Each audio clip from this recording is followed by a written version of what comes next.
আসসালামু আলাইকুম। আমি Sujan Ahmed, consultant occupational therapist. ইদানিং আপনারা মায়েরা বা প্যারেন্টসরা অনেক বেশি উদ্বিগ্ন থাকেন আপনাদের বাচ্চাদের নিয়ে এবং যে সমস্যাগুলো নিয়ে বেশি আপনারা জানতে চান বা শেয়ার করেন, সেগুলো হলো বাচ্চাদের যে অনুভূতি জনিত যে সমস্যাগুলো আছে। জনিত সমস্যা মূলত হচ্ছে একটা বাচ্চার বডিতে ৮ ধরনের অনুভূতি কাজ করে। স্পর্শের যে অনুভূতি, তার কানে শোনে সেই অনুভূতি, তার হচ্ছে টেস্টের অনুভূতি, তার হচ্ছে প্রোপ্রায়োসেপটিভ সেন্স অর্থাৎ জয়েন্ট সেন্সের যে অনুভূতি, তার ভেস্টিবুলোকক্লিয়ার অর্গানের যে সেন্স অর্থাৎ ভারসাম্যের যে ব্যালেন্সের অনুভূতি, এই অনুভূতি সেন্সের সমস্যাগুলোর জন্য তার দৈনন্দিন কাজে হ্যাম্পার হচ্ছে। যেমন যদি আমি উদাহরণস্বরূপ বলি, একটা বাচ্চা হয়তো বলছেন আপনার হচ্ছে দাঁত ব্রাশ করতে চাচ্ছে না বা নিজের হাতে ব্রাশটা নিয়ে দাঁত ব্রাশ করবে সেটা সে করছে না। এখানে দেখতে হবে যে তার অনুভূতিজনিত সমস্যাগুলো কী কী আছে।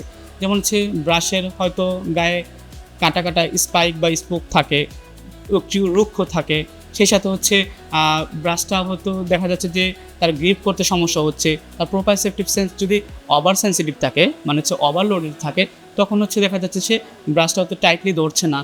সেই সাথে দেখা যাচ্ছে যে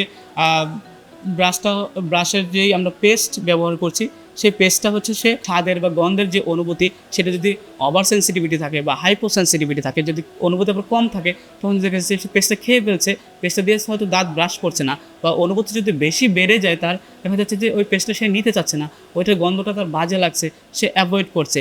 ঠিক একইভাবে দেখা যাচ্ছে যে তার ভেস্টিবুলার অর্থাৎ ভারসাম্য রক্ষার যদি অনুভূতি থাকে, সে হচ্ছে দাঁত ব্রাশ করার পরে বেসিনে কুলি করবে, মাথায় ভাবে ঝোঁকাবে, সেটি সে করতে চাচ্ছে না। কারণ কি, তার অনুভূতিগুলো তাকে হচ্ছে বিপরীতমুখী প্রতিক্রিয়া সৃষ্টি করছে। এ ধরনের অনুভূতির জন্য আমরা কি করতে পারি?